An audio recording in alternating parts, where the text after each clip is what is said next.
जी बेटा online students मिल गए सारे।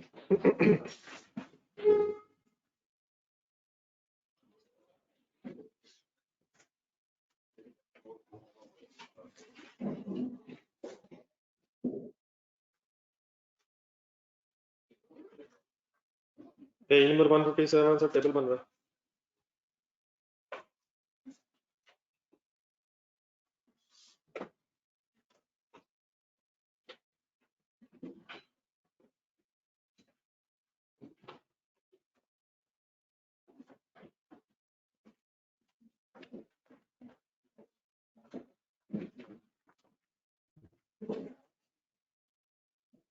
ये फिगर्स दिखा।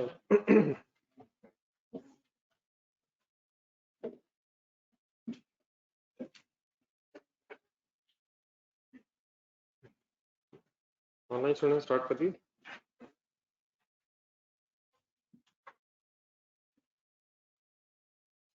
One 1041 multiplied by answer interest received किस पे आता है? नॉमिनल वैल्यू पे सेम रहेगा। बैलेंस कैसे आएगा? 1041 प्लस 104 माइनस 59।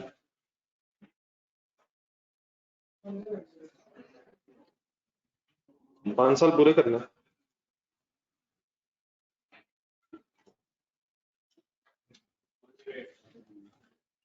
करने कंप्लीट करो।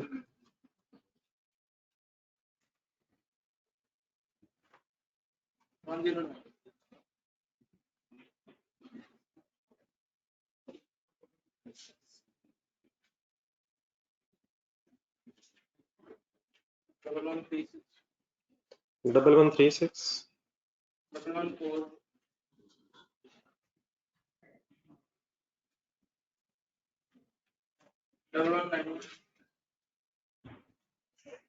डबल 191 119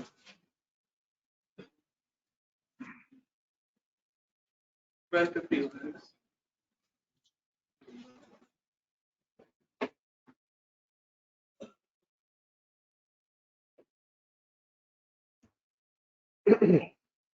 इंटरेस्ट इनकम कैलकुलेट होनी है बैलेंस पे इफेक्टिव रेट लगा के, और इंटरेस्ट रिसीव्ड कैलकुलेट होना है बेस वैल्यू से कूपन रेट लगा।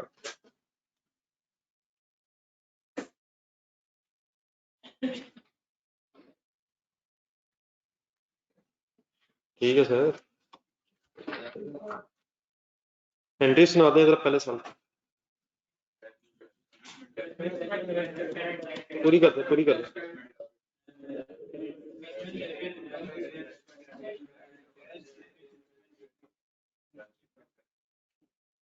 अगर मोटाइज कॉस्ट मेथड है तो investment debit cash credit 1000, year end पे investment debit interest income credit based on effective interest rate जो अमाउंट आई 100, cash debit investment credit 59, closing balance 1041 statement of financial position में reflect हो जाएगा। और अगर मोटाइज कॉस्ट मेथड है तो जो फेयर वैल्यू गिवन है 1080, तो फेयर वैल्यू जो गिवन है 1080 वो सिंपली इग्नोर हो जाएगी। ठीक है, सेकंड रिक्वायरमेंट पढ़े।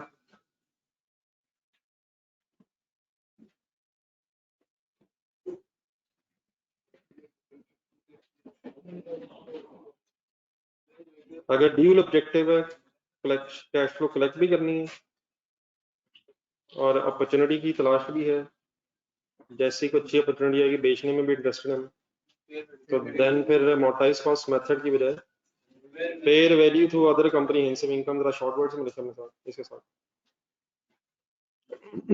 Fair value through other comprehensive income. नहीं, फेयर वैल्यू मेथड तो बड़ा ठीक है, लेकिन फेयर वैल्यू में भी दो मेथड्स हैं। अगर holding as well as selling है तो fair value through other comprehensive income, और अगर सिर्फ स्पेकुलेटिव पर्पस है, बेचने ही का इरादा है, ट्रेडिंग मकसद है, तो फिर फेयर वैल्यू थ्रू प्रॉफिट और लॉस। अब एक सेकंड जरा पेज नंबर 156 पे जाएंगे, पेज 156 के दरमियान में जाएं।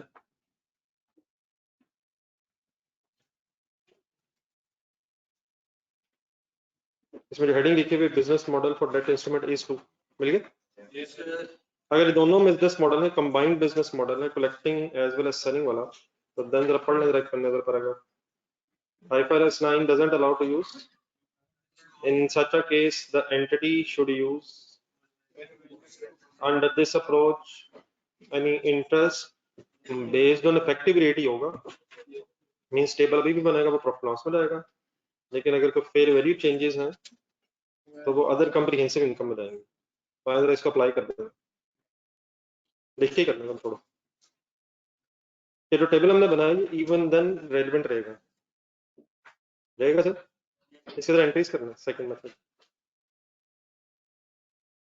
हेडिंग लिखा है second method, fair value through other companies, same data अगर fair value through other comprehensive income से रिकॉर्डिंग हो रही हो तो फर्स्ट एंट्री हो जाएगी 1 जनवरी 11, कर दें मत। इन्वेस्टमेंट डेबिट कैश कर,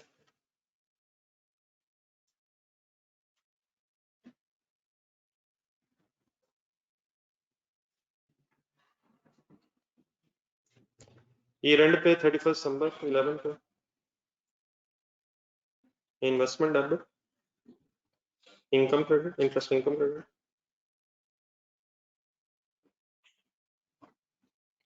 ये इंटरेस्ट इनकम कहाँ जाएगी? प्रॉफिट एंड लॉस में, अदर इनकम में। अगर पैसे रिसीव हो रहे हैं साथ साथ तो cash debit, investment credit by 59,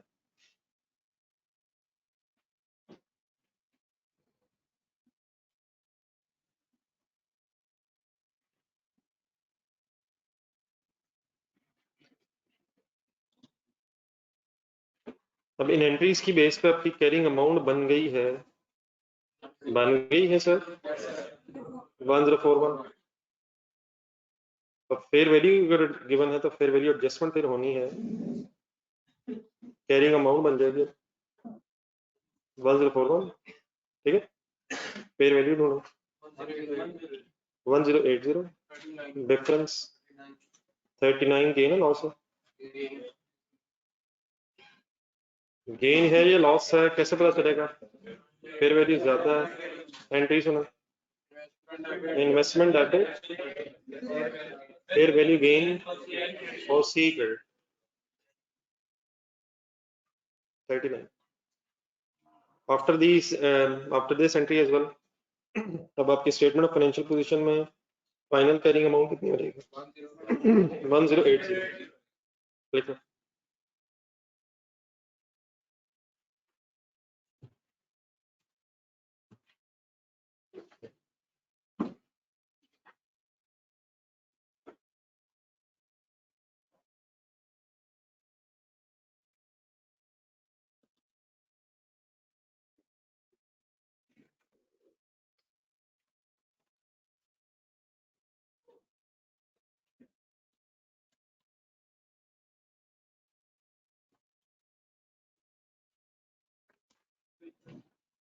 जी अगले साल फिर इंटरेस्ट, लेकिन रिवाइज टेबल नहीं बनेगा एकदम। अब ये जो फिगर्स आ गई हैं टेबल यही रहेगा, फेयर वैल्यू इसकी बेस पर असल में इंटरेस्ट तो नहीं मिलना, तो फेयर वैल्यू बैलेंस शीट में बस रिफ्लेक्ट हो रही, ये टेबल एज इट इज है।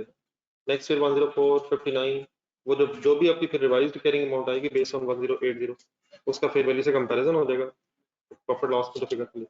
तो टेबल बस आपने एक ही दफा बनाना बेस्ड ऑन जो बनता है मोटाइज कॉस्ट मेथड में, लेकिन उसमें और इसमें फर्क क्या है कि अगर कोई फेयर वैल्यू एडजस्टमेंट हो जाएगी तो बस उसकी अपनी एंट्री करना, तो एक प्रोसीजर सॉर्ट ऑफ है। क्लियर है वैसे ये बात है? थर्ड, अगर थर्ड एजम्पशन हो जाए, मेन बस यही है कि ये जरा वर्ड थोड़ा सा हजम कर लीजिए। थर्ड कैसे, अगर हमारा ऑब्जेक्टिव क्या है तो फिर क्या क्या की बजाय बस क्या ही होगा, amortise cost fair value through other comprehensive income की जगह फेयर वैल्यू थ्रू ओसी हो जाएगा। अब फेयर वैल्यू थ्रू ओसी जो sorry fair value through profit loss हो जाएगा। इसके लिए जरा पेज नंबर 157 जिस पे आप है, थोड़ा सा ऊपर जाएंगे, ये पढ़ लें, बस अपने दिन में सेटिंग करनी है थोड़ी सी।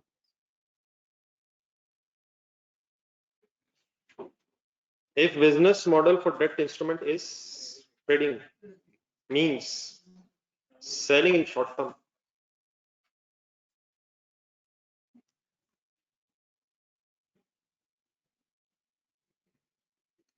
Next paragraph. Even in this case, amortized cost method अब खत्म हो गई, अब फेयर वैल्यू तो प्रॉफिट लॉस में आ जाएगा। इस अंडर दिस अप्रोच, अब ये जरा यहाँ वर्ड ढूंढना जरा, ये वाले अप्लाई करना है। एनी एक्चुअल इंटरेस्ट, अब यहाँ कोई इफेक्टिव रेट का कॉन्सेप्ट नहीं है, यहाँ सिंपली बस क्या होना, कूपन रेट की बेस पे इंटरेस्ट है वो कैलकुलेट होना, और जो चेंजेस इन फेयर वैल्यूज है वो सब कुछ कहाँ जाना है, प्रॉफिट एंड लॉस। और there is no need of what, amortisation table किसे कहा जा रहा है, तो ये जो अमोर्टाइज कॉस्ट मेथड में टेबल बना है, इस टेबल की कहाँ जरूरत ही नहीं है, मीन्स उसे बिल्कुल सिंपल ट्रीटमेंट है, क्या है, हाँ एंट्रीज करते हैं। पहली एंट्री बोलना सर,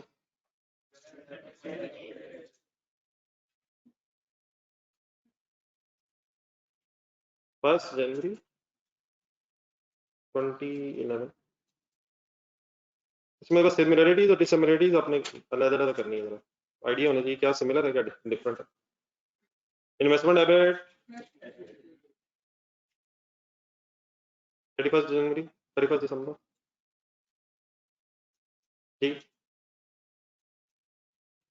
क्या होना चाहिए, बाकी मैं बता तो होना कैसे, अब बता होना भी चाहिए। Investment habit, interest income, interest income कहाँ जानी है, प्रॉफिट एंड लॉस में। हाँ जी बिल्कुल सिंपल, कितनी अमाउंट जानी है, एक्चुअल इंटरेस्ट के बेस पे।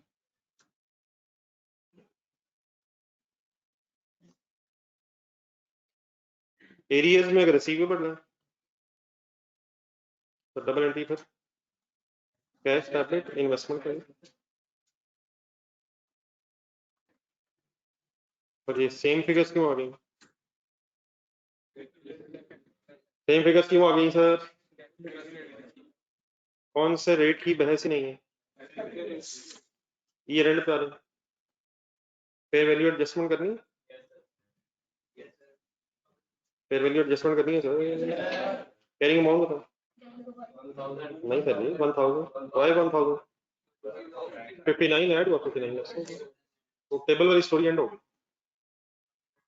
Fair value 1080, difference 80, what is the double entry, investment debit, fair value gain ही कह रहे हैं लेकिन profit and loss means other income.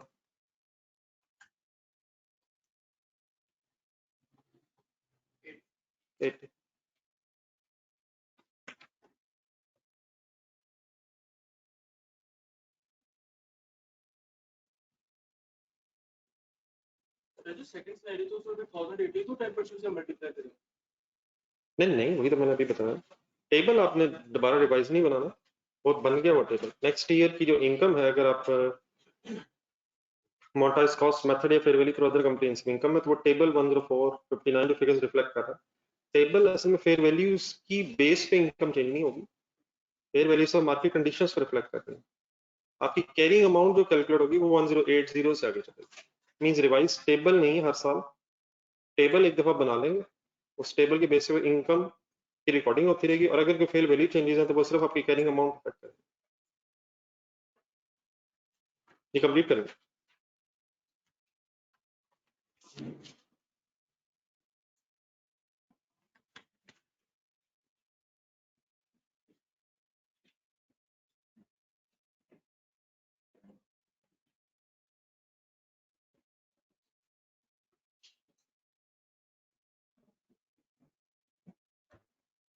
देखिए सर, फाइनली पेज 159 का,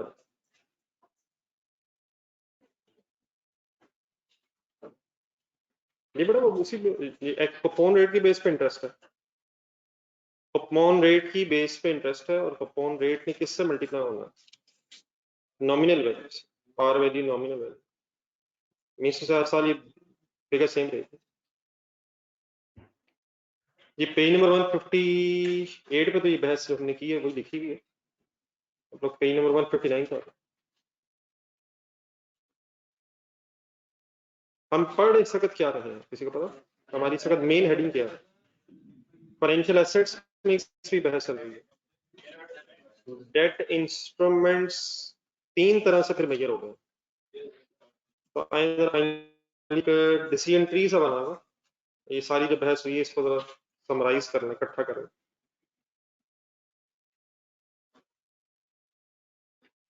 डिसीजन ट्री फॉर क्लासिफिकेशन, और बात हो रही है financial asset is debt instrument, and debt instrument की कोई एग्जांपल, आपने कोई डिबेंचर या बॉन्ड खरीद ली है, तो पहला काम आप क्या करेंगे, नेक्स्ट एरो ढूंढ के जरा नेक्स्ट बॉक्स में चले जाए, कॉन्ट्रेक्चुअल कैश फ्लो टेस्ट करेंगे आप।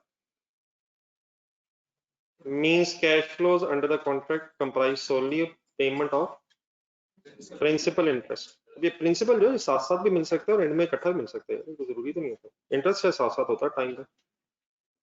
तो अगर रिकवरी जो है वो सिर्फ प्रिंसिपल इंटरेस्ट की है किसी इंस्ट्रूमेंट में, तो इसका मतलब वो डेट इंस्ट्रूमेंट है।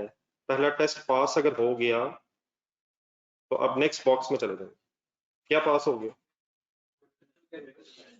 और सर जी क्या पास हो गया सर, तो फिर आप बिजनेस मॉडल टेस्ट करेंगे, और बिजनेस मॉडल्स जो हैं वो तीन निकल रहे हैं इस बॉक्स में से।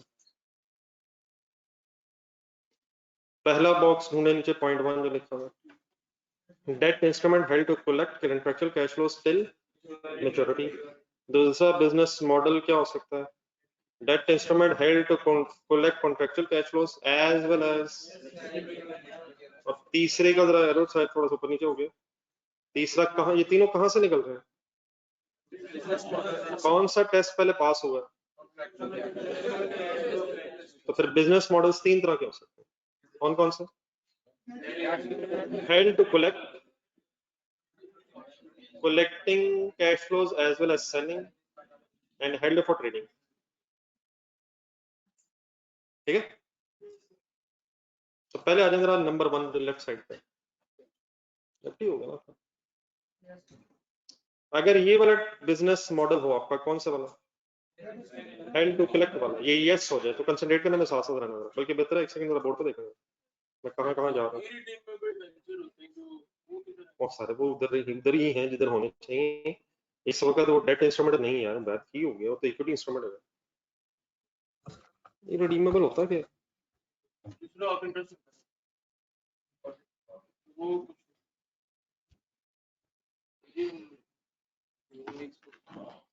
क्या क्या ढूंढूं मैं बस। अगर आपका business model held to collect का आंसर यस हो गया है, ऊपर जरा ढूंढने जरा दूर जाके, ऊपर कौन सा पहले यस हो गया हो, और अगर हेल्ड टू कलेक्ट भी यस हो गया है तो एक मिनट नेक्स्ट बॉक्स देखते हैं। इवन देन, शायद मैंने उस दिन बात की थी, इवन देन अगर आप चाहें, इवन देन का मतलब अगर ये दोनों क्राइटेरिया मीट भी हो जाए तो even then you can opt for fair value option, अगर चाहें तो नेक्स्ट बॉक्स में पड़ेगा लिखा हुआ conditional fair value option elected. पहला सवाल आपने रुक के आपसे करना है कि क्या हम फेयर वैल्यू पे तो नहीं जाना चाहते, अगर जवाब है यस, बोर्ड पे देखने कहाँ जा रहा है, अगर यस हो गया तो आप कहाँ जाएंगे, fair value through profit loss.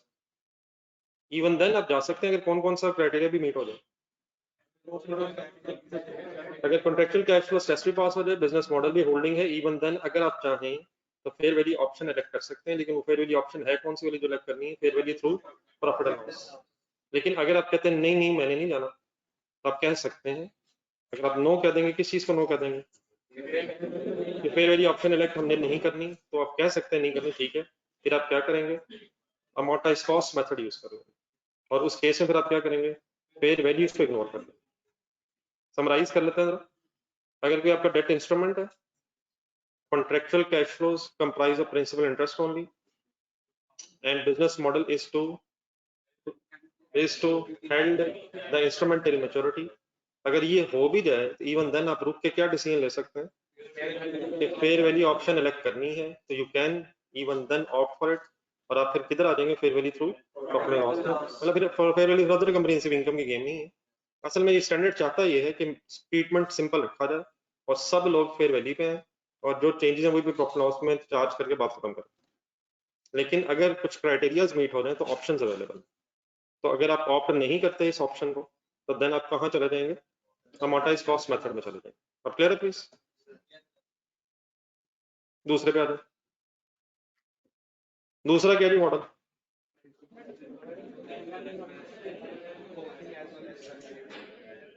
इस सेकंड में अभी तक आपको क्या पता कि कौन सा फिर मेथड अडॉप्ट होता है?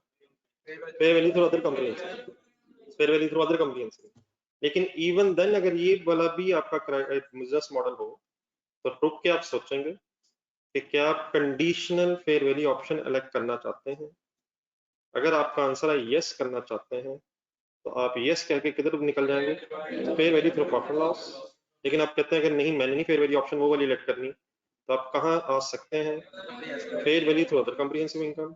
और in that case fair value जो चेंजेस होंगी वो आप फिर अदर कंप्रिहेंसिव इनकम में रिकॉर्ड करेंगे। इट मींस चाहे बिजनेस मॉडल हेल्ड वाला हो, हेल्ड टू कलेक्ट वाला हो, चाहे business model collecting as well as selling वाला हो, आप अगर चाहें तो fair value through profit and loss में आ सकते हैं, कंडीशनली आप अगर इस ऑप्शन को अलग कर लें, ठीक है। लेकिन अगर नहीं करते तो किस केस में अमोर्टाइज्ड कॉस्ट मेथड में और किस केस में कॉम्प्रिहेंसिव इनकम वाले मेथड में आप चले जाएंगे।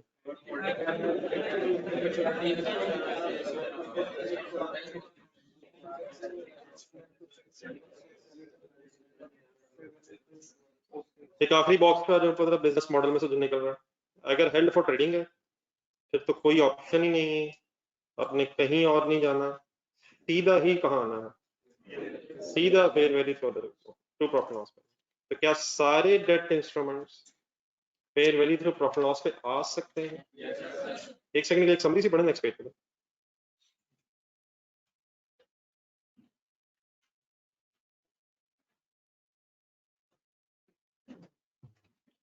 In summary, debt instruments are classified as either number one, at amortized cost, if both conditions of measurement at amortized cost are met, लेकिन bracket अब important है, and fair value through profit and loss option is not elected. Clear on that? Number two, at fair value through other comprehensive income, if conditions of fair value through other comprehensive income are met and fair value through profit and loss option is not fair value option is not, ठीक है, सही है। क्या number two, अगर holding and selling है तो आप fair value through other comprehensive income पे चले जाएं, लेकिन अगर आपने fair value through profit loss option elect नहीं की तो। Number three, fair value through profit loss if an entity made an, अच्छा irrecoverable सॉरी नहीं, irrevocable का मतलब है नॉन कैंसिलेबल। मतलब ये जो आप डिसीजन ले रहे हैं तो ये वन टाइम होना चाहिए। एक सेकंड पिछले पेज पे रहना, एक मिनट में कंप्लीट, पिछले पेज पे जाए जहां ये आप वर्ड्स नजर आए थे ना कि हम प्रॉफिट लॉस में जा सकते हैं दो केसेस में, इधर से उधर इधर से इधर, इसमें कंडीशनल वर्ड आया। कंडीशनल का मतलब ये है कि ये जो डिसीजन आप ले रहे हैं वन टाइम होना चाहिए। ये नहीं कि अगले साल में नहीं नहीं ये मैं किधर निकल गया, मैं वापस अमोर्टाइज्ड कॉस्ट पे आना चाह रहा हूँ। एक वन टाइम डिसीजन होगा, इरिवर्सिबल होगा। अगर आपने जाना है fair value through profit loss में तो फिर आपने उसी पे रहना है जब तक इंस्ट्रूमेंट की लाइफ कंप्लीट ना हो जाए। तो कंडीशनल का मतलब ये है कि इररिवोकेबल कंडीशन हो, जाना है तो ठीक है लेकिन ये डिसीजन वन टाइम होना चाहिए। ये नहीं कि आना जाना लगा रहे, या तो कहाँ ही रहे लेकिन या जाना है तो एक दफा कहाँ चले जाए, या तो वहीं रहे जहाँ रहना है। लेकिन अगर fair value through profit loss में आना है तो फिर ये इररिवोकेबल डिसीजन होगा। इररिवोकेबल मींस नॉन कैंसिलेबल, ठीक है, इररिवर्सिबल कह रहे हैं, irreversible one time, irreversible decision. तो पढ़े number 3 find at fair value through profit and loss if entity made an irrevocable election at initial recognition शुरू में for any of the debt instrument, क्या ये हो सकता है for any of the debt instrument? और if held for trading में तो होना ही ये है, अगर held for trading है फिर तो क्या ही होना है, और अगर कोई भी इंस्ट्रूमेंट है तो इवन देन आप इनिशियल रिकॉग्निशन पे ये इररिवोकेबल डिसीजन ले सकते हैं कि हमने fair value through profit and loss पे रहना है। अब जरा कंटिन्यू दोबारा पिछले पेज पे जाकर टेबल देखो, कोई कंफ्यूजन लग रहा है?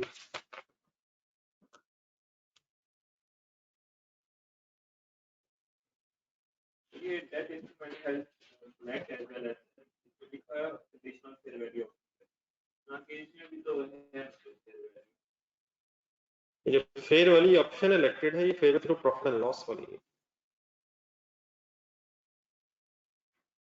असल में जो फेयर वैल्यू ऑप्शन है वो स्टैंडर्ड उससे कहना चाहता है जो fair value through profit and loss में है, बाकी जो भी है वो ना चाहते हुए शायद ऑप्शंस दे रहे हैं।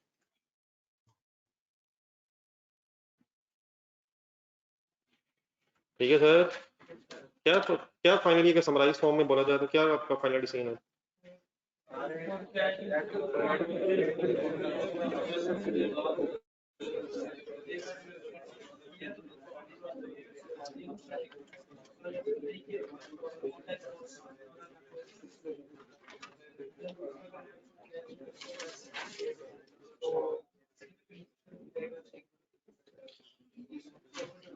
ठीक ठाक ही मायूसकुन डिसीजन नजर आता है।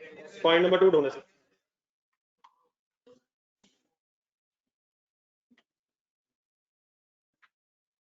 हमारी डिस्कशन इस वक्त हो रही है फाइनेंशियल एसेट्स पे। अभी तक जो डिस्कशन हुई है वो financial assets in the form of debt instruments पे हुई है। अब हमें सफे गिनने की बजाय पॉइंट नंबर 2 ढूंढना है पेज नंबर 160 पे, और हेडिंग हमारी अब हो गई है financial assets in the form of equity instrument, और इक्विटी इंस्ट्रूमेंट की एग्जांपल के तौर पे आप ऑर्डिनरी शेयर्स हैं।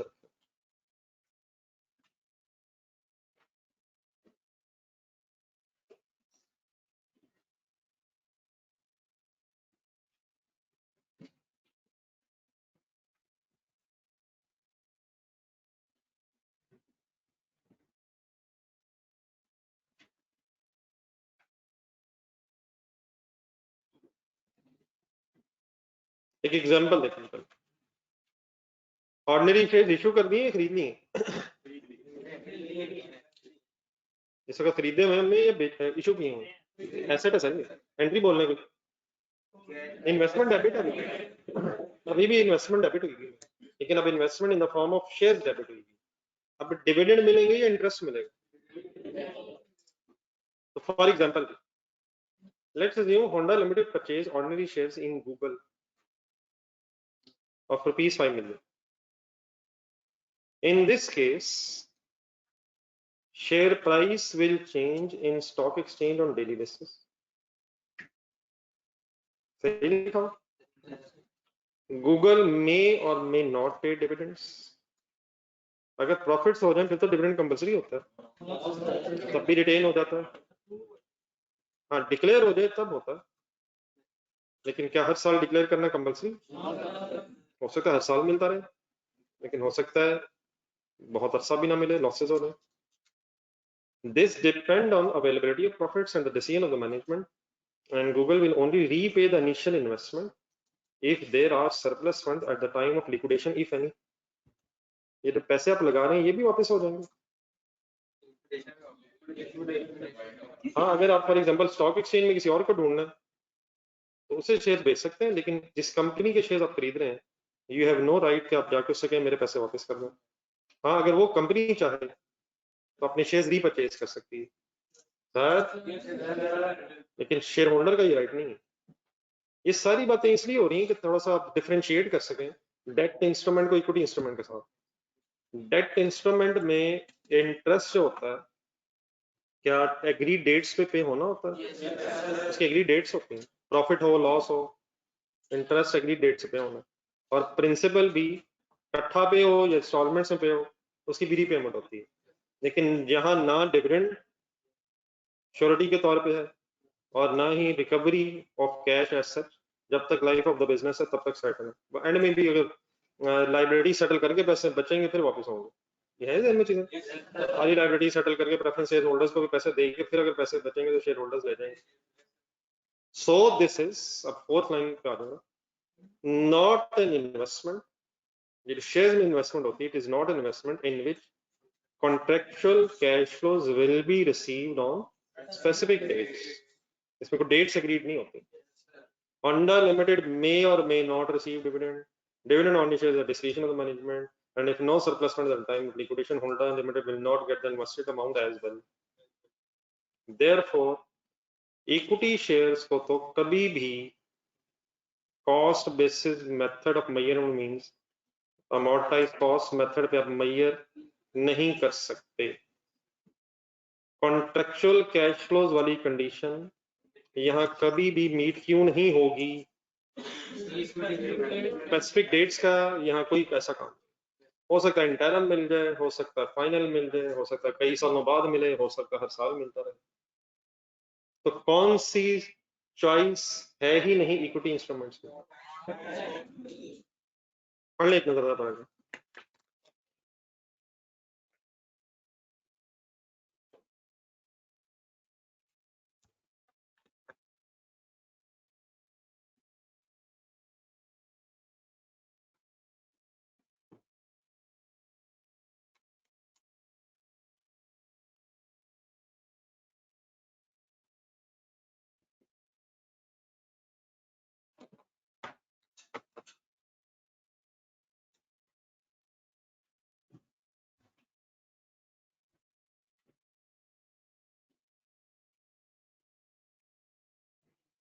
ये ठीक है सर, अमोर्टाइज कॉस्ट मेथड क्यों नहीं? एग्जांपल देखो sir, company X invested in 1000 ordinary shares of company Y. अब यहाँ से ऑनवर्ड हमारा चैलेंज ये बन गया है, जब क्वेश्चन हम करें तो हमने ये ढूंढना है कोई डिबेंचर्स हैं या कि इक्विटी इंस्ट्रूमेंट्स। तो company x invest in 1000 shares of company Y on 1st January 16, suppose at rupees 10 per share. It is a financial asset of the company X and सोचो जरा, equity instrument of company Y, इसका क्या और किसका क्या?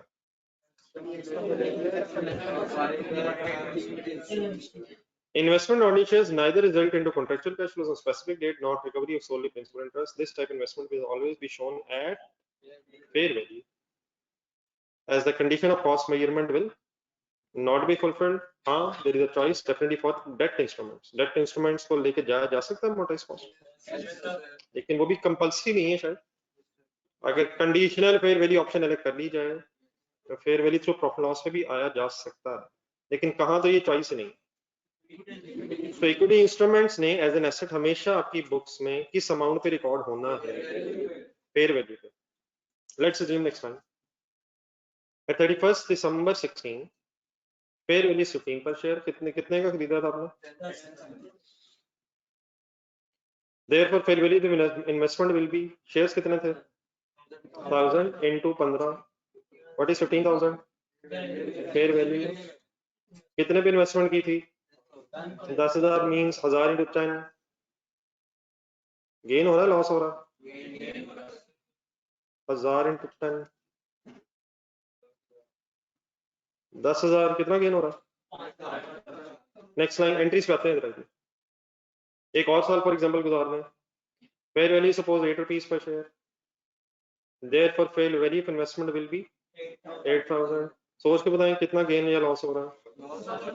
2000 का नहीं हो रहा सर, 10,000 से ऊपर चले गए 15 पे, अब 15 से वापस आएंगे 8 पे, 10 से आएंगे 8 पे। 5,000 का गेन हुआ था, 15 पहुंच जाएंगे, फिर 15 से वापस कहाँ आना पड़ेगा? तो what will be the loss in this case? अब आ जाएगा last one, if we use fair value. अब अगला सवाल फिर बस ये रह जाएगा कि ये जो गेन या लॉस है ये प्रॉफिट एंड लॉस में जाना है या reserve means other comprehensive income? कौन सा सवाल यहाँ उठ ही नहीं रहा? सवाल सिर्फ कौन सा रह गया कि फेयर वैल्यू पे तो आपने रिकॉर्ड करना है, लेकिन ये चेंजेस कहाँ आने?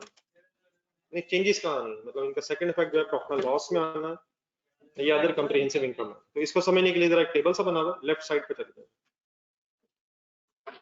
If investment in shares is for speculative or short-term trading purposes, अगर आपने ये शेयर्स इसलिए लिए हैं कि आपने शॉर्ट टर्म में बेच देने हैं, डिविडेंड्स की कोई खास ख्वाहिश नहीं है, मकसद सिर्फ कैपिटल गेन है, ये लफ्ज़ सुना कभी?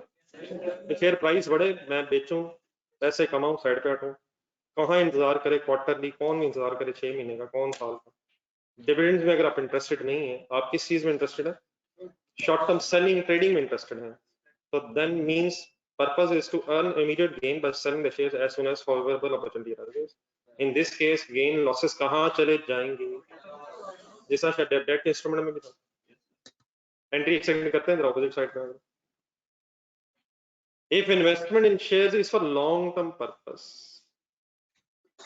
आपने शेयर्स खरीद लिए फॉर एग्जांपल किसी नेस्ले कंपनी के, और उसके बाद अब आप रिलैक्स हो गए, घर बैठ गए, सुबह सुबह अखबार पढ़ते हैं आराम से, और जिंदगी रिलैक्स एंजॉय कर रहे हैं आप, इन्वेस्टमेंट कर दिया आपने, इंशाल्लाह क्वार्टरली डिविडेंड मिलेगा, इंशाल्लाह एनुअल मिलेगा, फाइनल मिलेगा। हाँ कभी जरूरत पड़ी, बच्चे बड़े हो रहे हैं, इन्होंने यूनिवर्सिटीज में पढ़ने जाना होता है, जाना हुआ करेगा, बगैर गाड़ी के अगर गए उनकी नाक कट सकती है, डेली बेसिस पे नए कपड़े अगर ना हुए तो लोग इन्हें किन निगाहों से देखेंगे। तो उन खर्चों को मीट करने के लिए अगर जरूरत पड़ी तो इन शेयर्स को बेच के पैसे कमा लेंगे, एक सुकून सा आपको महसूस होगा फ्री मेरी बात में, लेकिन सुकून पता नहीं कहाँ है। Long term purpose, long term purpose समझाना चाह रहा हूँ। बाकी यकीनन जो आपने बात की है वो तो जरा अगर आप दोबारा ठंडे दिल से सोचें तो ज्यादती है कि अब्बा जी के पैसे इतने बुरे लगते हैं, वैसे ही किसी दिन तीली पकड़े मुकाए काम।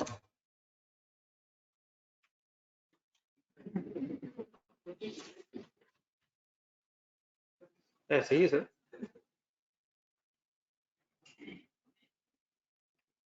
किसी 5 स्टार होटल में लोगों को बुला लें, पैसे उजाड़ में, और जाते उन्होंने कह देना मीठे में चीनी कम थी, और आपने हंसी खुशी वापस आ जाए। अब्बा जी की सारी जिंदगी की कमाई हलाल की उजड़ गई, नाक वैसी की वैसी थी जैसी पहली थी, वापसी पे आ गई। अगर तो सर जी इन्वेस्टमेंट है शॉर्ट टर्म स्पेकुलेटिव पर्पज के लिए, तो इन्वेस्टमेंट के गेन लॉसेस कहाँ जाएंगे सर, और अगर लॉन्ग टर्म इन्वेस्टमेंट्स हैं तो फिर अदर कंप्रिहेंसिव इनकम की गेम जरा ब्रैकेट पढ़ना, फ्यूचर डिविडेंड्स के लिए अपनी इन्वेस्टमेंट की है, या एक और चीज जरा ध्यान से कंसोलिडेशन जरा ध्यान लगा, स्ट्रेटेजिक इन्वेस्टमेंट की है। फॉर एग्जांपल आपने फिलहाल 15% शेयर्स खरीदे किसी कंपनी के, आपका प्लान है आहिस्ता आहिस्ता अपनी इस इन्वेस्टमेंट को पहले 25% एसोसिएट बनाएंगे, याद है सर, फिर और आहिस्ता आहिस्ता आहिस्ता ऐसा करते करते से मोर देन 50% पे ले जाएंगे और कंट्रोल हासिल कर लेंगे। तो लॉन्ग टर्म आहिस्ता आहिस्ता आपका प्लान है कि आहिस्ता आहिस्ता किसी कंपनी को अपने कंट्रोल में सब सिग्निफिकेंट इन्फ्लुएंस में लेके फिर आहिस्ता आहिस्ता कंट्रोल में ले जाएंगे। तो स्ट्रेटेजिक पर्पसेस ब्रैकेट पढ़ना, तो ऑब्टेन कंट्रोल और significant influence over the long term. In other words असल इशू ये कि आपका शॉर्ट टर्म में बेचने का कोई ऐसा इरादा नहीं, ठीक है। तो आज एंट्रीज करवाते हैं, ऊपर वाले डाटा को यूज कर पहले 10,000 की एंट्री बोल दूंगा। इन्वेस्टमेंट डेबिट कैश क्रेडिट कितने से सर, अब लेफ्ट बॉक्स में आ जाए, लेफ्ट बॉक्स 31 दिसंबर 16 की जब डेट आई तो 5,000 का गेन कैसे आया था, 15,000 और 10,000, एंट्री बन गई investment debit profit and loss gain credit, fair value reserve gain profit and loss. असल चीज ये है कि प्रॉफिट लॉस में गेन जाता है, अदर इनकम है, अदर कंप्रिहेंसिव इनकम। इसी के नीचे पहले दूसरी एंट्री ढूंढना, 2017 आपकी कैरिंग अमाउंट हो गई असल में 16 के एंड में 15,000 एंट्री के बाद, तब आपने वापस आना 8,000, डबल एंट्री 7,000 के लॉस किए गेन किए, तो लॉस डेबिट इन्वेस्टमेंट क्रेडिट और लॉस अब कहाँ जाएगा, प्रॉफिट लॉस, ठीक है सर। ये लेकिन कब होगा? अगर आपको क्वेश्चन से पता चले कि इन्वेस्टमेंट या शॉर्ट टर्म पर्पजेस के लिए। ऑपोजिट साइड पे आ जाओ। अगर अदर कंप्रिहेंसिव इनकम में लेके जाना है तो इन्वेस्टमेंट डेबिट गेन ही है, लेकिन अब OCA में जाएगा, कहाँ की बजाय कहाँ नजर आएगा? प्रेजेंटेशन बदल जाएगी। और अदरवाइज अगर उसी सिचुएशन में अगर लॉस आ जाएगा तो लॉस डेबिट OCA, बस इसका वर्ड समझ लेते हैं। एक नजर पढ़ नजर पेज 165 तो पूरी स्टोरी फाइनल करना। मैं एक दो क्वेश्चन पूछता हूँ।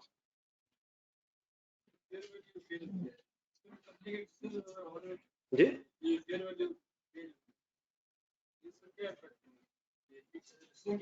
नहीं सर, फिर स्टॉक एक्सचेंज में जो फेयर वैल्यूज बदल रही होती है, मार्केट फोर्सेस बदल रहे हैं। कंपनी के अच्छे प्रॉस्पेक्ट्स भी बदल सकते हैं, लेकिन ज्यादातर हमारे जैसे मुल्कों में शायद पॉलिटिकल स्टेबिलिटी, आम रोजमर्रा के मसाइल भी इफेक्ट करते हैं स्टॉक एक्सचेंज।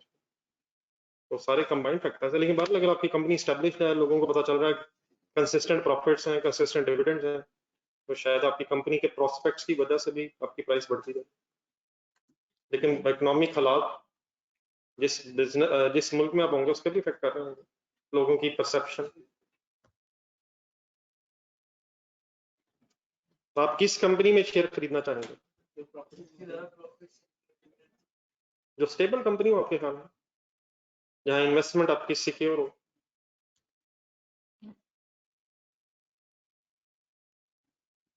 कोई कंपनी ध्यान में आती है जहां आपकी इन्वेस्टमेंट सिक्योर होगी?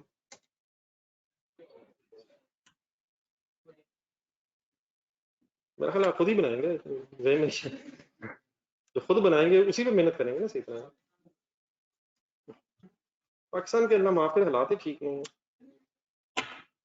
पाकिस्तान कौन है? आए किसी दिन इस तरह करते हैं, हम इस पाकिस्तान को खाली करते हैं।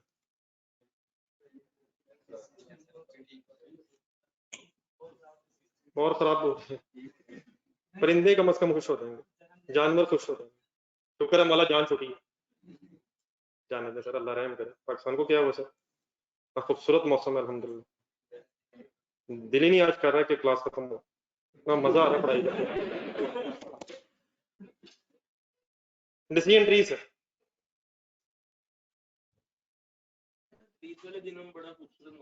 इंशाल्लाह expected. Decision tree for classification sir, एक और डिसीजन ट्री आ गया सर, किसका? ब्रैकेट पढ़े, हिम्मत करने मुकाबले सकता। Financial assets in equity instruments and equity instruments bracket investment in ordinary shares of another company. जी sir, contractual cash flow test means cash flows under the contract comprise solely principal and interest. This test will most likely fail in case of, तो ये तो बहस वैसी खत्म। कौन सा fail हो गया नीचे आके? अब सिर्फ दो डिसीजन रह गए सर, साथ साथ चलते रहिए। हेल्ड फॉर ट्रेडिंग है अगर तो आंसर यस, ढूंढते जाए जरा यस, सीधा किधर आ जाए, कोई चॉइस नहीं, fair value through profit loss. और चेंजेस इन फेयर वैल्यू कहां जाएंगे? Profit and loss.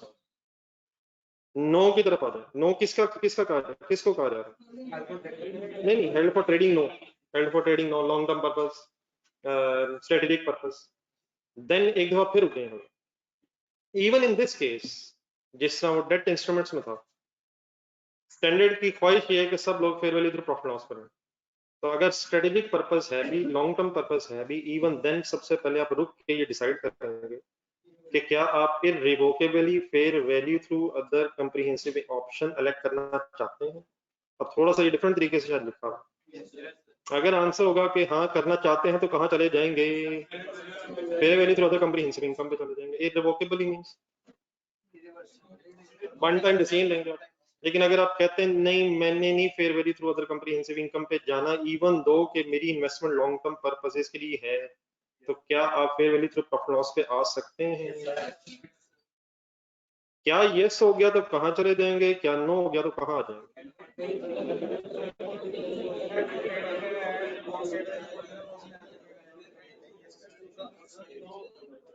अगर इन्वेस्टमेंट हेल्ड फॉर ट्रेडिंग है, equity investment held for trading है, फिर तो कोई ऑप्शन नहीं। फिर तो आपने fair value through profit loss पे जाना रहना है। अगर हेल्ड फॉर ट्रेडिंग नहीं है तो आप irrevocably fair value through other comprehensive income option को अलग कर सकते हैं। अगर कर लेंगे, यस कह देंगे तो कर लें, और अगर नो कह देंगे नहीं मैंने फिर भी नहीं करनी, तो आपके पास चॉइस है कि आप वापस आ सकते हैं fair value through profit loss में। आफ्टर ऑल दिस डिस्कशन, क्या हर फाइनेंशियल एसेट, चाहे वो डेट इंस्ट्रूमेंट की शक्ल में हो या इक्विटी इंस्ट्रूमेंट की शक्ल में हो, वो fair value through profit and loss पे मेजर हो सकता है? एक नेक्स्ट पेज पे थोड़ी समरी पढ़ें फिर वापस पढ़े रहिए। 2 पॉइंट्स लिखो, 2 या 3 पॉइंट्स लिखो।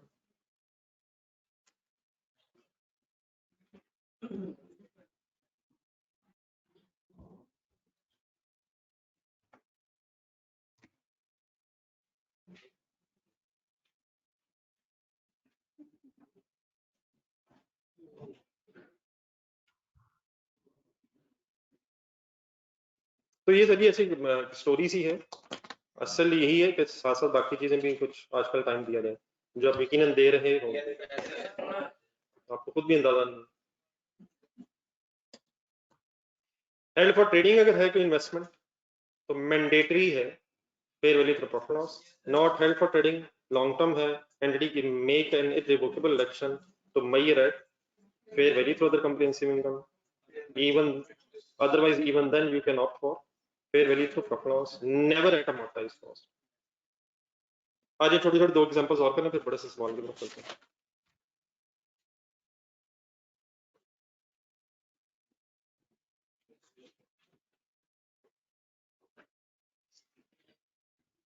At fair value through profit and loss for equity instruments. Examples. Ready?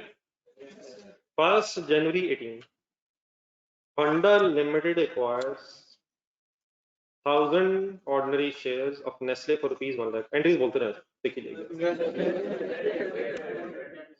31 December 2018, fair value of the shares in Nestle Limited is fair value loss debit in profit and loss, investment credit. ऊपर मतलब heading इस वक्त है कि अगर हम fair value through profit and loss में entry repeat करना, आप फेयर वैल्यू लॉस पर लगा दें, बस प्रॉफिट लॉस ब्रैकेट में लिखें, सीधा प्रॉफिट लॉस बोलना हमेशा जरूरी नहीं। Fair value loss profit loss में debit, investment credit. Carrying amount कितनी बन जाएगी? 60 रह जाएगी। 31 दिसंबर 19, fair value is increase to double entry,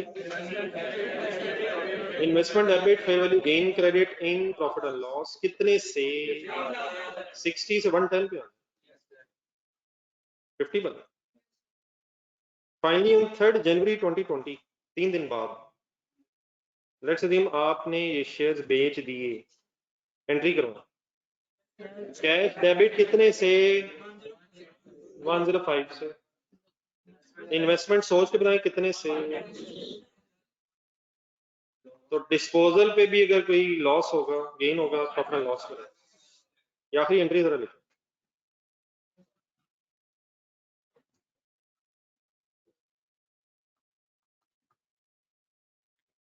accumulated depreciation नजर नहीं आ रही।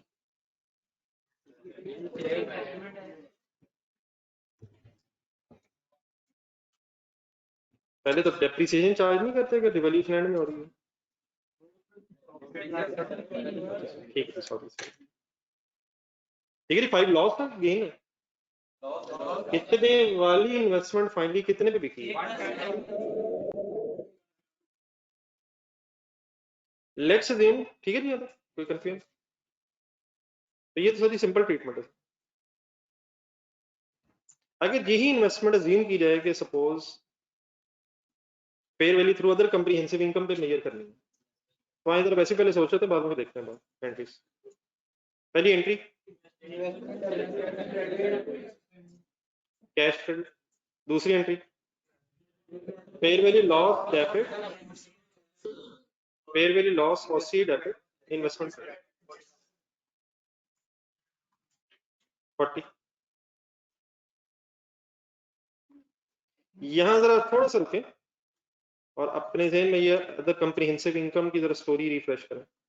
प्रॉफिट आफ्टर टैक्स आ गया होगा, ओसी हेडिंग आई होगी, ओसी में फेयर वैल्यू लॉस आया होगा सर, कितना आया होगा 40, ब्रैकेट लगेगी। Let's assume profit after tax है 2 लाख, सही है, समझ आ रहा? टोटल कम्प्रिहेंसिव इनकम हो जाएगी 160,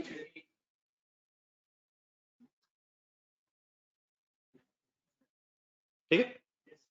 अब जरा चेंजेस नहीं कुछ बना दे जी, sorry positive, total comprehensive income positive, statement of changes नहीं कुछ, रिटेन्ड अर्निंग्स का कॉलम, जिस तरह वैल्यूएशन सरप्लस का कॉलम होता है इसी तरह फिर ये फेयर वैल्यू रिजर्व के नाम से होगा जिसमें गेन लॉसेस इकट्ठे होते जाएंगे, इस तरह वैल्यूएशन सरप्लस है टोटल इक्विटी वगैरह बाकी का कॉलम जाते हैं। अब इसमें टोटल कम्प्रिहेंसिव इनकम उठेगी,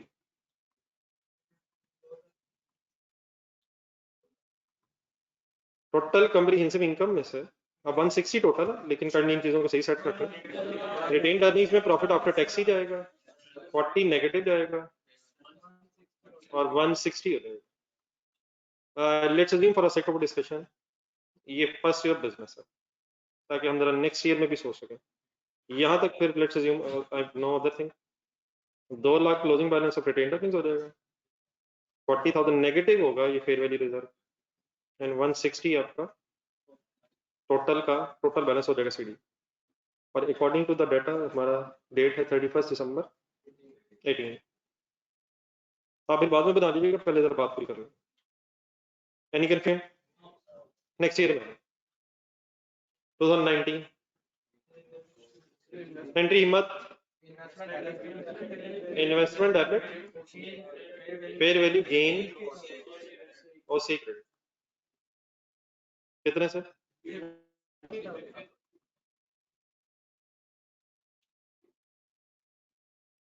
अब ये है स्टोरी 2000, ये चीज 2018 की और 2019 वाला डिफरेंट ईयर्स है। लेट्स से इस साल प्रॉफिट हुआ 5 लाख,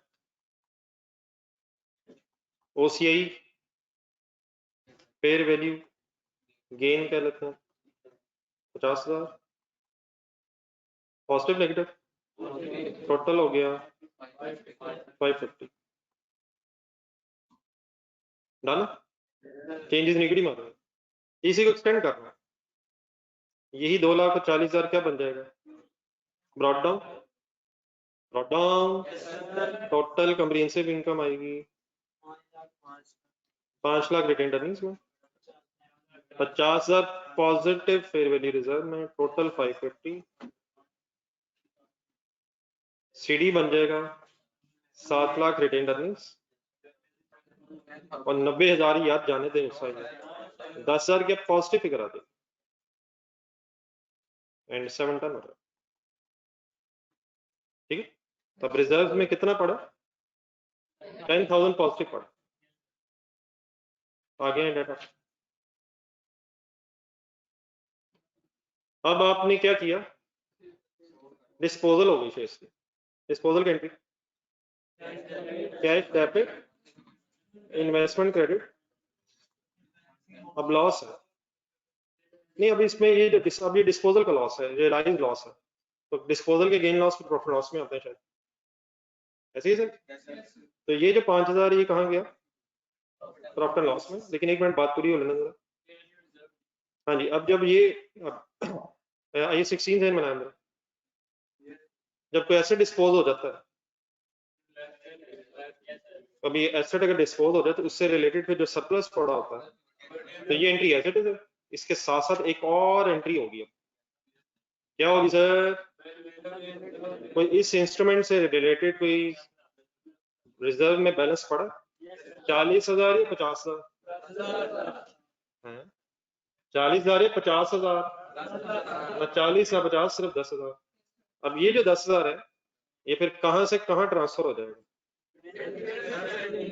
तो एक और एंट्री हो जाएगी, क्या हो जाएगी उसे रिजर्व डेबिट और रिटेन्ड अर्निंग्स।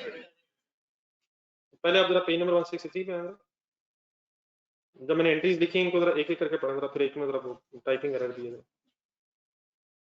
पहली एंट्री क्या लिखी मैंने इन्वेस्टमेंट डेबिट कैश क्रेडिट। दूसरी entry fair value loss associate debit investment credit 40, ठीक है। Investment debit fair value reserve credit.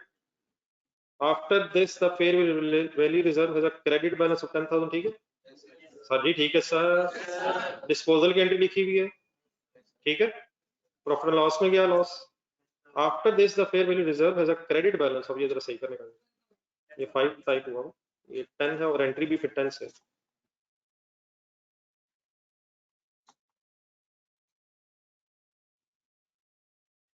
ये जरा फिगर्स ठीक कर दीजिए,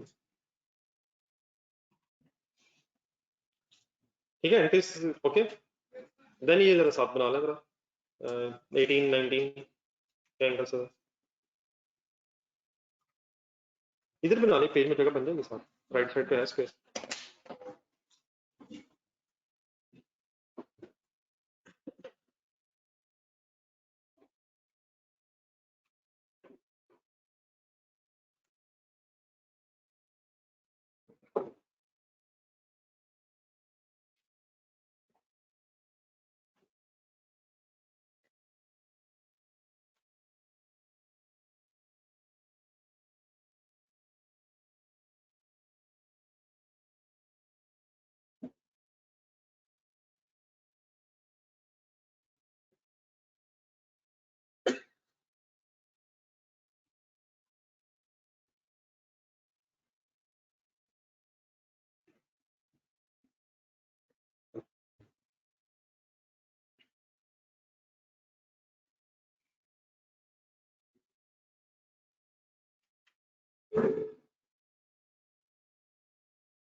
जी ऑनलाइन स्टूडेंट्स ने करनी, लिख के जरा बता।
$40,000 के रिवैल्यूएशन लॉस की एंट्री बोलेगा।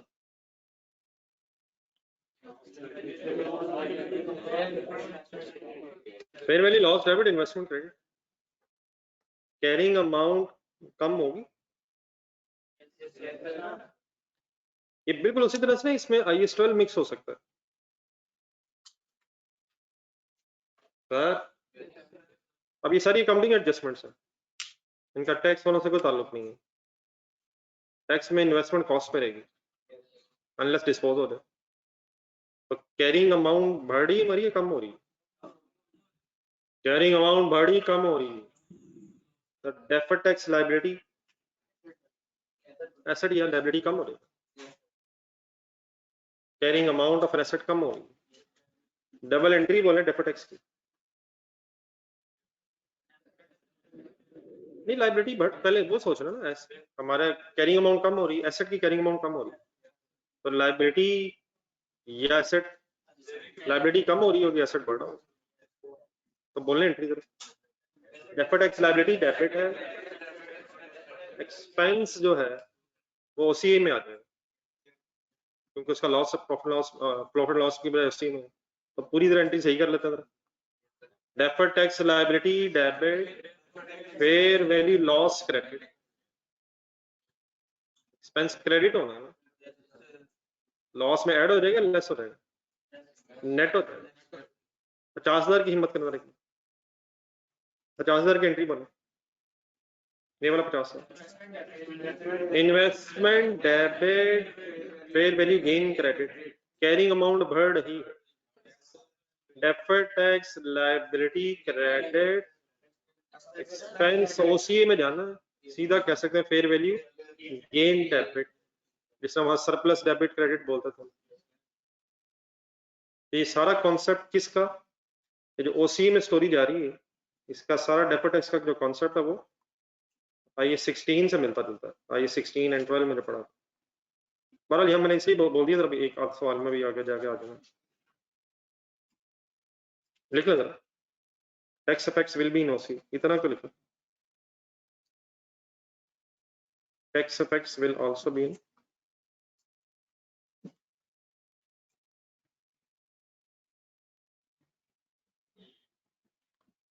इंटेंजिबल्स ध्यान में लाना, इंटेंजिबल्स है कॉस्ट मॉडल और फेयर वैल्यू मॉडल अलाउड है, रिवैल्यूएशन मॉडल। हाँ ठीक है, फेयर वैल्यू तब भी आप एस्टिमेट करेंगे अगर मार्केट एक्टिव मार्केट के मुताबिक, लेकिन अगर मिल जाए तो सरप्लस की एंट्री बना, एसेट डेबिट सरप्लस क्रेडिट, अब सरप्लस फिर एसवी में आएगा, और एसेट डेबिट अगर हो रहा है तो उसका टैक्स इफेक्ट भी उसी में आएगा, ठीक है। पेज नंबर 164 पे, बल्कि सॉरी पेज नंबर 163 का एंट्री, एक ट्रांजैक्शन कॉस्ट वर्ड आ रहा था सर, उसका ट्रीटमेंट थोड़ा सा डिस्कस हुआ था, लेकिन जरा पहले इसको जरा फर्दर फाइनल करके उसके ट्रीटमेंट्स फाइनल करने हर एंगल से। Transaction cost are additional costs that are directly related to, अभी हम एक्विजिशन ही पढ़ रहे हैं, वैसे फाइनेंशियल इंस्ट्रूमेंट की एक्विजिशन पढ़ रहे हैं, हम परचेज वालों की बात कर रहे हैं या सेल वालों की बात, लेकिन आगे जब जाएंगे तो फिर इशू भी आ जाना है, इशू भी हो सकता है, डिस्पोजल भी थोड़ी सी हम पढ़ रहे हैं, वैसे डिस्पोजल भी हो सकती है। तो पहले तो ये जरा इंक्रीमेंटल वर्ड फाइनल कर रहे हैं, इंक्रीमेंटल मींस एडिशनल, ब्रैकेट पढ़ेंगे, means cost that would not have been incurred if the entity had not acquired asset of this, वो खर्चा जो इसलिए हुआ है क्योंकि हमने को फाइनेंशियल एसेट एक्वायर किया है या इशू किया है और या डिस्पोज किया, इन अदर वर्ड्स ये खर्चा ना होता अगर हम एक्वायर, इशू या डिस्पोज ना करें, ठीक है। तो वो एडिशनल खर्चा जो एक्विजिशन, इशू और डिस्पोजल ऑफ फाइनेंशियल इंस्ट्रूमेंट से रिलेटेड है उसे क्या बोला जाता है, ट्रांजैक्शन कॉस्ट, उस इंक्रीमेंटल खर्चे को बोला जाता है ट्रांजैक्शन कॉस्ट। उसकी एग्जांपल्स लिखी हुई आए जरा पढ़, इनमें से फिर जो ज्यादातर आती हैं उनको जरा टिक लगो। Fee and commission pay to agents, advisers, brokers, dealers, broker बड़ी आप कह सकते हैं, stock exchange agents, adviser, legal adviser.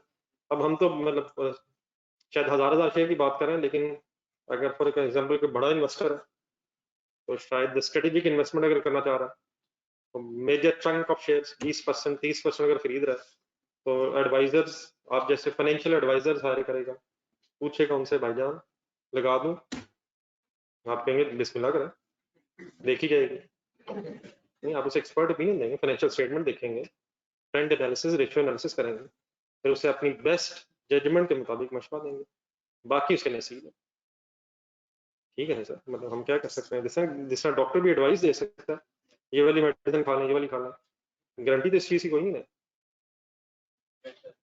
सही है ना सर, मतलब क्या हो सकता है कि आपकी एडवाइस के रिवर्स हो जाए बात, बस आपने फीस लिया अल्हम्दुलिल्लाह होगा, लेकिन आपने बेस्ट एफर्ट की सर, इससे ज्यादा हम कर भी कुछ नहीं सकते। तो नंबर 1 क्या लिखा हुआ सर, फी कमीशन किस किस के, कोई एजेंट हो सकता है, एडवाइजर लिखना, financial adviser, legal adviser, brokers, I hope word से नहीं होगा काफी दफा में, स्टॉक एक्सचेंज में एजेंट्स बैठे होते हैं जिनका काम ही ये, जिस तरह ये प्रॉपर्टी डीलर्स है, वो क्या कर रहे होते हैं, नहीं मतलब अगर किसी ने प्रॉपर्टी खरीदनी है तो उसको भी हेल्प कर रहे होते हैं, कोई बेचना चाहता है, कोई किराए पे लेना चाहता है, तो वो एजेंट सॉर्ट ऑफ, इस तरह ब्रोकर जो बैठे होते हैं वो क्या कर रहे हैं, कोई खरीदना चाहता है उसके शेयर्स, उसे शेयर्स खरीदने में हेल्प कर देते हैं, बेचना चाहता है उसके अपना कमीशन ले लेते हैं। फिर then number 2, levies by regulatory agencies and securities exchange, ये टैक्सेस गवर्नमेंट लेती है हर जगह, स्टॉक एक्सचेंज में अगर आप कोई सेल परचेज कर रहे हैं तो उसमें लेवीज, ड्यूटीज, टैक्सेस हैं। फिर ट्रांसफर टैक्सेस, बेचने के एक से दूसरे के नाम शिफ्ट करने के भी टैक्सेस होते हैं, इसमें प्रॉपर्टियां ट्रांसफर होती हैं। क्रेडिट असेसमेंट फीस ये है कि अगर आप किसी कंपनी के शेयर्स खरीदने लगे और मेजर शेयर्स खरीदने लगे, तो क्रेडिट असेसमेंट कि क्या इस कंपनी के हालात भी हैं, जिस तरह फॉर एग्जांपल किसी मुल्क को अगर किसी दूसरे ने लोन देना हो तो पहले उसकी क्रेडिट वर्दीनेस चेक करवाई जाती है कि कितने चांसेस हैं कि ये पैसे वापस कर भी सकता है या नहीं। समझ आ रही मेरी बात, क्रेडिट असेसमेंट किसकी, जिसमें आप इन्वेस्ट करने लगे, फॉर एग्जांपल किसी को डिबेंचर्स खरीदने लगे, उसे पैसे देने लगे, तो वो पैसे आपको रीपे होने हैं, आप असेसमेंट करवाएंगे किसके हालात हैं कि रीपे कर सके, टाइम पे इंटरेस्ट दे सके, तो वो भी क्रेडिट रेटिंग एजेंसीज होती हैं, क्रेडिट रेटिंग एजेंसीज। अगर कभी अखबार में पढ़ा हो तो एक काफी 2-3 मशहूर हुई है पाकिस्तान के वाले से, क्रेडिट रेटिंग एजेंसी, मैंने नाम जेन से निकल रहा, हाँ मूडीज, शूडीज इस तरह के नाम है, शूडीज नहीं सॉरी, मूडी है, तो ये क्रेडिट रेटिंग एजेंसीज है।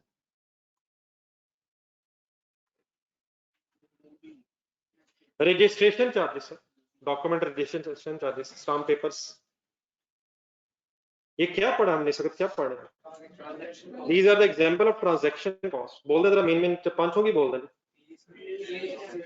fees and commissions, levies of regulatory agencies, transfer taxes, credit assessment fees, registration charges, एक दफा फिर हो जाए रिपीट, इंपॉर्टेंट है सर, इसको पढ़ के जाया करना, जब भी कभी रुके एक नजर पढ़नी चाहिए, अगर कोई रैंडम डाटा दिया हो आपको उसमें से चूज करना पड़ जाए इसमें ट्रांजैक्शन कॉस्ट क्या है। जी अल्हम्दुलिल्लाह पाकिस्तान के जो नौजवान हैं, क्योंकि उनका सारा मुस्तकबिल इस पाकिस्तान से जुड़ा हुआ है, तो देयरफॉर पाकिस्तान की क्रेडिट रेटिंग काफी स्ट्रॉन्ग है। नौजवानों को पता है कि अगर हम कोई भी ऐसा काम करेंगे जो हमारे मुल्क के लिए अच्छा नहीं है तो नुकसान हमारा ही है, तो इसलिए यहाँ के नौजवानों ने फैसला कर लिया हुआ है कि हमारी किसी हरकत की वजह से कहीं हमारा मुल्क बदनाम ना हो जाए, और मतलब वो उसकी बदनामी हमारी बदनामी। आप कुछ और भी कहना चाह रहे हैं, मैंने से थोड़ी बातें की हैं। देन दो एक्सेप्शंस नीचे आ रही हैं, cost that do not classify as transaction cost, अगर आपने उधार लेके आगे किसी को उधार दिया है, आपने बैंक से लोन लिया है और किसी कंपनी के डिबेंचर्स खरीदनी है, बैंक का इंटरेस्ट रेट फॉर एग्जांपल 7% है और वहां का इंटरेस्ट रेट सपोज 12% है, तो आपने उधार लिया और आगे दे दिया, तो उस उधार पे जो आपने लिया उस पे जो इंटरेस्ट होगा आपका, वो कब कैपिटलाइज नहीं करेंगे, एक्सपेंस आउट करेंगे। समझ आ रही है फाइनेंसिंग कॉस्ट, क्या लिया क्या ले लिया, नहीं उधार लेके या किसी और को उधार दे दिया या उसके शेयर खरीद लिए, उस उधार पे जो आपका इंटरेस्ट है वो प्रॉफिट लॉस में जाएगा। अगर कोई आपके एडमिनिस्ट्रेशन चार्जेस है तो वो भी प्रॉफिट लॉस में जाएंगे। एडमिन एक्सपेंसेस कहाँ होते हैं, ऐसे ही होते हैं सर। फिर एक होल्डिंग कॉस्ट है, होल्डिंग कॉस्ट है, लॉकर्स सुना क्या था, लॉकर्स सुना कभी, आपके जो इन्वेस्टमेंट्स हैं ये भी लीगल डॉक्यूमेंट्स होते हैं, तो ये बैंकों में सॉर्ट ऑफ एक रूम होता है जिसमें सॉर्ट ऑफ दराज जिस तरह के होते हैं बड़े बड़े से, उसमें अपने कीमती डॉक्यूमेंट्स को रखा जाता है, उसकी चाबी भी आपके पास होती है। वो लॉकर्स कहाँ खुलवाए जाते हैं? घरों में क्यों नहीं रखे जाते? कंपैरेटिवली महसूस होता है कि अनसेफ है, तो वो कंपैरेटिवली बैंक से ज्यादा सेफ महसूस होते हैं, लेकिन वो डेफिनेटली बैंक अपने होल्डिंग चार्जेस लेंगे आपसे। ठीक है, चीजें ज्यादा सारी होना सर तो नींदें उड़ जाती हैं सर। इतनी मेहनत से मैंने कमाया, कहीं उजड़ ना जाए, ये भी कर लूं, ये भी कर लूं, वो भी कर लूं, इंश्योरेंस भी करा लूं, ये ना हो जाए, वो ना हो जाए, वो ना, और वो भी ना कहीं हो जाए। इन खर्चों का क्या करना है सर? कौन से खर्चे ट्रांजैक्शन कॉस्ट में क्लासिफाई नहीं होते? बोल रहे सर जी, बोल रहे।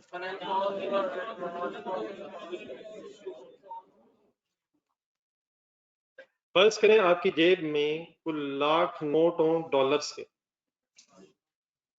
और किसी को ना पता हो। आपको लग रहा होगा हर एक को पता है। मैंने इतनी मुश्किल से कहीं से उठाए हैं। नहीं, मेहनत से कम और आप भी तो ये नहीं बंदा भी इस तरह भूला होगा। नहीं, अल्लाह ना करे सर। डॉलर मैंने बोलना है, डॉलर 1 लाख नहीं सर, यूं इंटरनल पॉकेट्स, एक्सटर्नल पॉकेट्स। वैद आपके साथ रह रहे के तेज हो गए। जहां मैं जा रहा हूँ, जहां वहां सब कुछ मेरा जा रहा है, मेरा साथ साथ जा रहा है, किसी को पता नहीं चल रही है। जमाना बड़ा खराब है। Next page sir, 164। बाल किसी अकाउंटेंट को ना रखिएगा अपने पैसे के लिए, बस ये सेम रखिए, उसने को प्रूडेंस कॉन्सेप्ट बढ़ा देना और सारा लॉस हो जाना आपको, और उसने कहना ये मेरे हो गया। Accounting treatment of financial asset. Finally sir ji, यहाँ तक जितना हमने पढ़ा है पिछले 2 दिनों में, उनकी एक फाइनल समरी आ रही है जो शायद अब क्वेश्चंस में रेलेवेंट। कुछ बातें हो गई, थोड़ी सी बातें रह गई। 2 टेबल्स आपको नजर आ रहे हैं, पेज नंबर 164 पे और एक 165 पे। नजर आ रहा है सर? पहला टेबल है पेज नंबर 164 पे। इसकी हेडिंग है जी once again accounting for financial asset है, और accounting treatment of debt instrument है। वापसी किधर हो गई हमारी? डेट इंस्ट्रूमेंट्स में 3 कॉलम्स क्यों हैं?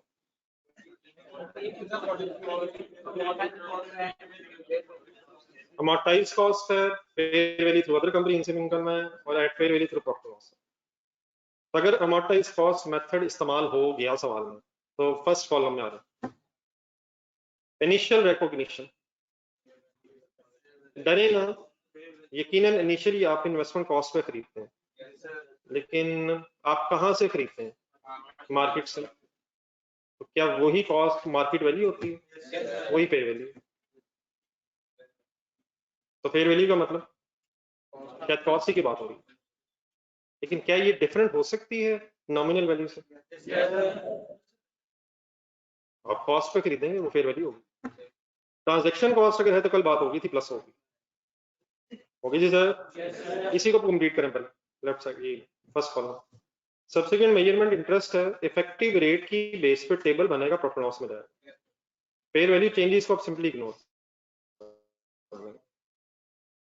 अगर दी भी होंगी fair value adjustment, fair value, तो आप अमोर्टाइज कॉस्ट मेथड में करें तो आप इसे इग्नोर कर देंगे। डिस्पोजल पे कोई गेन लॉस होगा तो प्रॉफिट लॉस जाएगा। सेकंड कॉलम में आ रहा, कौन सा कॉलम आ गया? Fair value through. अब सिमिलरिटीज डिससिमिलरिटीज बस आपने सही नोट करनी है। इनिशियल रिकॉग्निशन सेम है। सब्सिक्वेंट मेजरमेंट में इंटरेस्ट इनकम वाला टेबल भी याद होगा आपको, यूज हुआ है, सेम है, इफेक्टिव रेट के बेस पे। चेंजेस इन फेयर वैल्यू जो है वो अदर कंप्रिहेंसिव इनकम में जाएंगे, चाहे गेन हो चाहे लॉस। एंट्री बोलते हैं गेन वाली।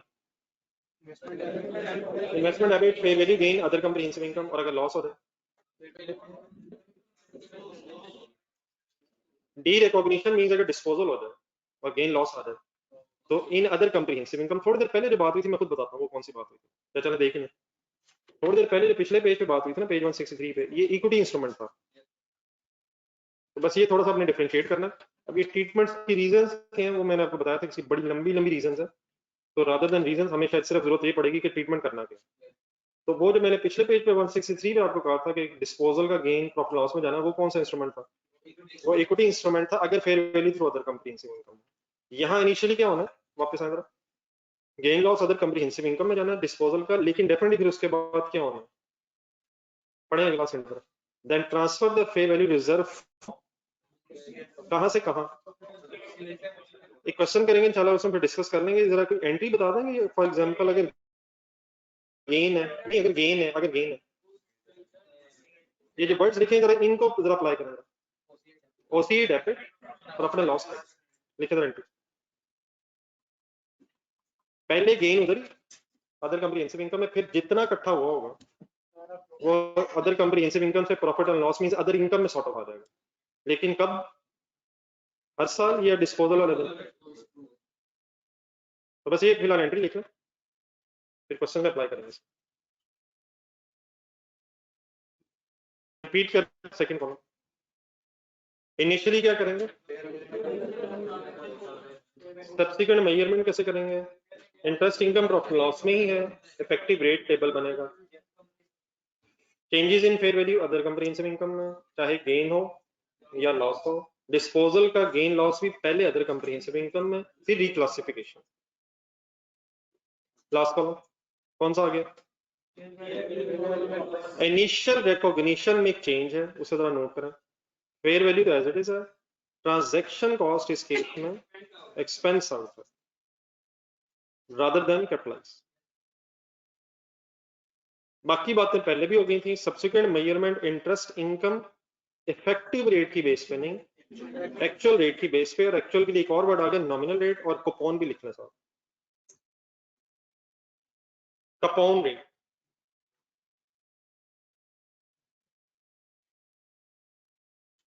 चेंजेस इन फेयर वैल्यू अगर होंगी तो कहां जानी है, प्रॉफिट लॉस में, चाहे गेन है या लॉस है, और अगर डिस्पोजल है तो गेन लॉस प्रॉफिट लॉस।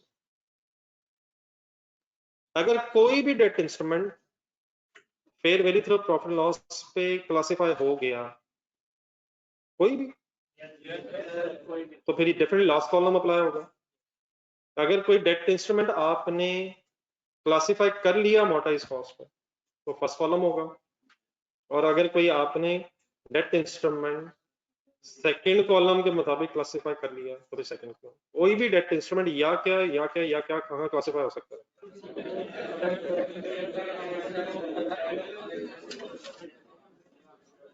दूसरा टेबल पढ़ने से पहले मेरा खाली एक क्वेश्चन कर लेते हैं, यहाँ टाइम है 10 मिनट, मुड़ के देख लें यार, 9:30 हो गए, 10 मिनट, पेज नंबर ढूंढने वाले की time,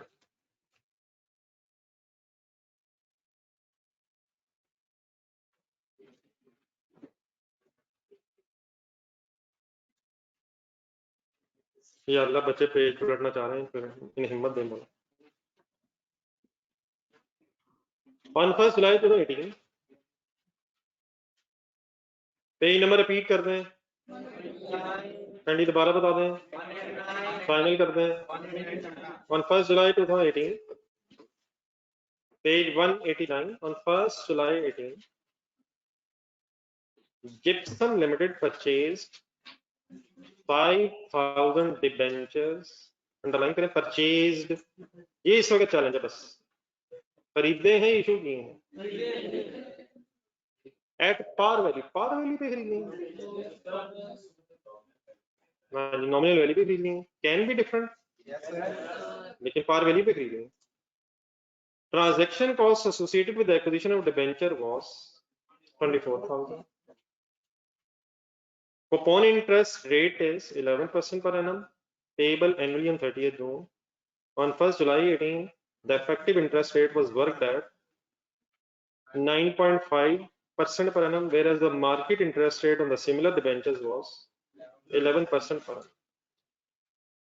On 30th June 2019, debentures are quoted on Pakistan Stock Exchange at ₹96. हाँ ठीक है, फेयर वैल्यू नहीं है, कोटेड का मतलब लिस्टेड कंपनीज, कोटेड कंपनीज, कौन सी कंपनीज होती हैं, इनके शेयर या डिबेंचर स्टॉक एक्सचेंज पर ट्रेड हो रहे हैं, लेकिन हमसे कह रहे Prepare general entries for the year ended 30 June 2019 if the investment in debenture is subsequently measured at एक ही रिक्वायरमेंट है, तीन है, कौन कौन सी अलग अलग आंसर्स बनेंगे सर। रजिस्टर खोलें जरा, अमोर्टाइज कॉस्ट की वर्किंग शुरू करें।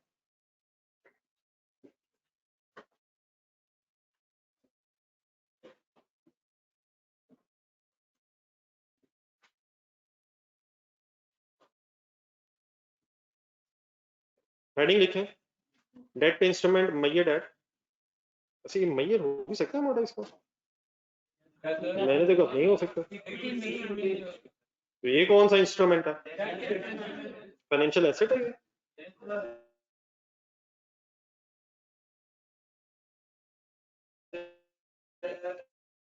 और अगर अमोर्टाइज कॉस्ट मेथड पे मेजर हो रहा है डेट इंस्ट्रूमेंट तो पहली डबल एंट्री करवा, date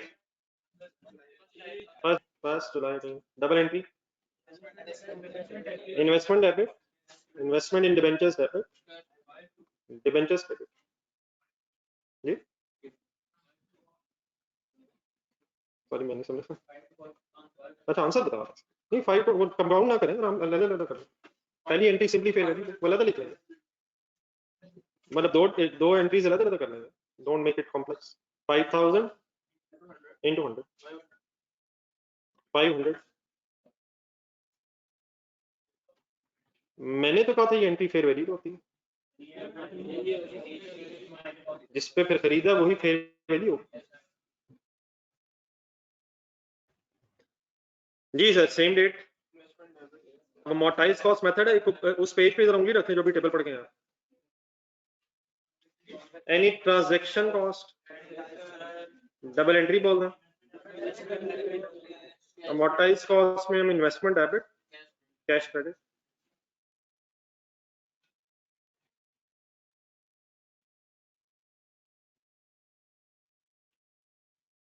next date 30 June 2019, 30 June 19, क्यों रोका यहाँ, double entry, investment debit, interest income credit, नहीं सर, नहीं पहले वहां से पढ़े ना पेज, कौन सा पेज है, सॉरी मेरा पेज नंबर, टेबल कौन सा था, नहीं वो टेबल पिछला 164 देख के टेबल फाइनल करना, ये एंट्री किस अमाउंट से होनी है, कूपन रेट से यार, कूपन रेट से इफेक्टिव रेट से, इफेक्टिव रेट से ही पढ़ रहे हैं, इफेक्टिव रेट अब मल्टीप्लाई किससे होना, ना सती ना करें यार, ना करें ना यार, टेबल यार जितना जरूरत है टेबल जल्दी से हो जाएगी जी जी, बैलेंस से होना, इफेक्टिव रेट बैलेंस से मल्टीप्लाई होना है, कूपन रेट किससे मल्टीप्लाई होना, पार वैल्यू से, तो 24,000 प्लस हो जाए ना, वैसे तो हम कर सकते हैं लेकिन एक आध लिख के कर लेना है, टाइम सर बहुत टाइम अभी तक, अल्हम्दुलिल्लाह हमेशा की तरह टाइम हमारी तरफ है।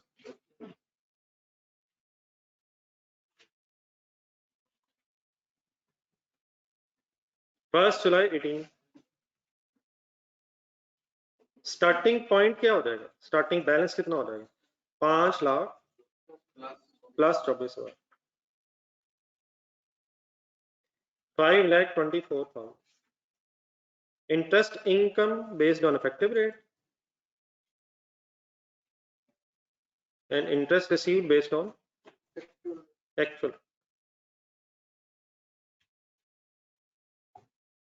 चला दें स्टोरी, डेट बता दें 30 जून 19, मैंने तो कहा था 31 दिसंबर होता है, कहा तो था मैंने, रेट क्या सर, इफेक्टिव रेट नहीं, इफेक्टिव रेट 11% नहीं यार, ध्यान दो गुस्सा यार, effective rate means effective rate ही यार, तो 524,000 मल्टीप्लाइड बाय 9.5%, 49,780, इंटरेस्ट इनकम किस रेट पे सर, इफेक्टिव रेट 49 आ गया, 49,750, अब सोच के फाइनल कर दें, इंटरेस्ट रिसीव किस अमाउंट पे, नहीं किस अमाउंट पे, किस रेट से, par value into coupon rate, coupon rate ज्यादा ही कपोन करी जा रहा हूँ मैं। कोपन होता है, कपोन होता है? कोपन रेट्स है, बात खत्म करें। कोपन इंग्लिश को जरा पंजाबी में कर लेते हैं, क्या होगा? नहीं, हमसे कौन से किसी ने पूछ के मतलब इसी प्रोनाउंसिएशन बनाई है? आपने पता नहीं वो जमाना क्रिकेट का देखा ही नहीं, जब इंग्लिश कमेंटेटर्स ने इंजमाम के नाम के साथ जोरो किए। आहिस्ता आहिस्ता तो वो यूज तो हो गए, लेकिन आपने वो दौर शायद जिस जमाने में ये नया नया बेचारा आया था, तो इसके नाम के साथ जो जो हुआ है तो ठीक है, वो नहीं बोल सके, इसमें एतराज की क्या बात है? हमें तो सही आनी चाहिए ना इंग्लिश। बैलेंस बताइएगा सर। आप आखिरकार उन्हें इंजी पे बात खत्म करनी पड़ी। जी सर जी, रिमेनिंग बैलेंस बता दो। जरूरत नहीं है वैसे, लेकिन फाइनल कर लें यहाँ तक। हमारा गुजारा शायद इन 2 अमाउंट्स हो जाएगा, लेकिन फाइनल करने कैसे आती है अमाउंट? 524 plus minus 51878। चलें, इसको कल यहीं से शुरू कर लेंगे। आप काइंडली उसको टाइम दें यार, आज का दिन कोशिश करें वाइंड अप करना। हाँ जी, मैक्सिमम हो जाएगा मेरा ख्याल। उसी सीक्वेंस में चलिएगा, इंशाल्लाह मैक्सिमम हो जाएगा। ये अल्लाह हाफिज़, इंशाल्लाह कल मुलाकात होगी।